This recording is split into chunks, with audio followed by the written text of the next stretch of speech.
क्या आपको पता है हमारे मुआशरे में सदियों से चली आ रही रस्म जहेज आखिर होता क्या है जो लड़की वालों से खुशी खुशी लिया जाता है। जहेज वो होता है जिसमें मर्द की अना खुददारी मर्दानगी की कीमत लगाई जाती है। अगर आपकी लड़की की शादी हमारे लड़के से करनी है तो आपको ये देना पड़ेगा। ये देना लड़के की कीमत नहीं तो और क्या है।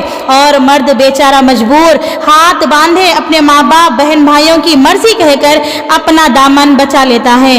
क्या मर्द वाकई इतना कमजोर होता है कि अपनी बोली लगाए जाने पर भी उफ तक नहीं करता। क्या एक औरत से जहेज लेकर अपनी इज्जत नफ्स की कीमत लगाकर खुद को बेच देने वाला मर्द क्या दूसरी तीसरी चौथी शादी अपनी मर्जी से कर सकता है? बिल्कुल नहीं कर सकता। जहेज के नाम पर खुद को बेच देने वाला मर्द सारी जिंदगी उस औरत का होता है जिसने उसको निकाह करने के लिए खरीदा है।